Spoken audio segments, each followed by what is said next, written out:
সোহাগ।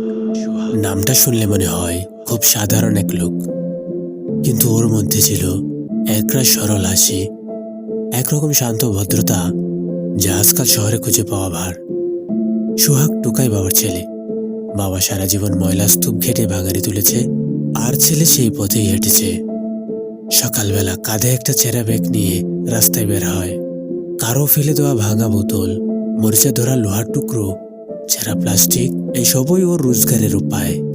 শহরের মানুষ ওকে দেখে কেউ হাসে, কেউ নাকে রুমাল চেপে চলে যায়, কিন্তু সোহাগ কখনো রাগ করে না। ও বলে, মানুষ হইলাম, গরিব হইলাম, দোষ কি আমার?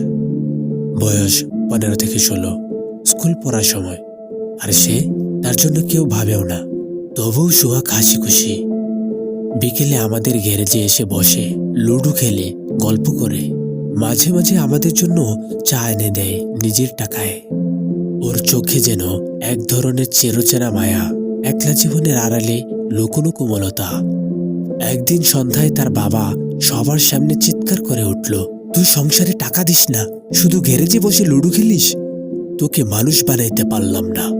সোহাগ চুপ করে শুনল, মুখে হাসি, চোখে জল। সোহাগ কিছু বলল না, শুধু বলল, টাকা দি তো বাবা, তুই গুনে দেখলি না। সেই রাতেই সে অভিমান করে চলে গেল। কে জানতো এই চলে যাওয়া একদিন চিরতরে হয়ে যাবে।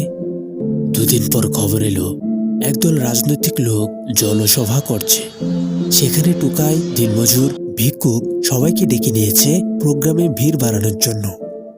সোহাগও গিয়েছিল। কেউ বলল, ওকে 500 টাকা দেওয়া হবে একদিনের জন্য পতাকা ধরতে, স্লোগান দিতে। ও বলেছিল এই টাকায় বাবার জন্য ওষুধ কিনব। কিন্তু সেই দিনটাই তার জন্য শেষ দিন হয়ে গেল। মিছিলের মধ্যে হঠাৎ হামলা, লাঠি, ইট, পাথর, গুলি, শোরগোল, দৌড়, চিৎকার, আর সেই ভিড়ের মাঝখানে পড়ে গেল এক টুকাই ছেলে, সোহাগ। পরদিন সকালে খবরের কাগজে লেখা ছিল, রাজনৈতিক সংঘর্ষে একজন নিহত। নাম লেখা হয়নি, কারণ সে তো শুধু একজন, না নাম না পরিচয়। আমরা যখন খবরটা শুনলাম, গ্যারেজের সবাই চুপ হয়ে গেল। লুডুর ছকটা টেবিলেই পড়ে রইল। সোহাগের সেই ছেঁড়া চপ্পলটা এখনো দরজার পাশে রাখা। মনে হচ্ছিল ও এখনো এসে বলবে, এ ভাই, আমার গুটি পড়ে গেছে। কিন্তু না, সোহাগ আর ফিরবে না। সে রয়ে গেল রাস্তায় পড়ে থাকা এক নামহীন লাশ হয়ে।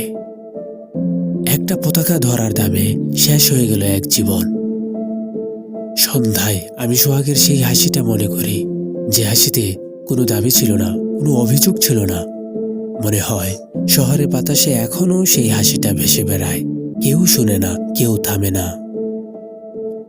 এই গল্প শুধু সোহাগের নয়, এটা সেই হাজারো ছেলেদের গল্প, যাদের নাম রাজনীতির ভিড়ে হারিয়ে যায়, যাদের মৃত্যুতে কোনো শোক সভা হয় না, যাদের জীবনের দাম শুধু লোক দেখানো ভিড় এর এক টুকরো সংখ্যা।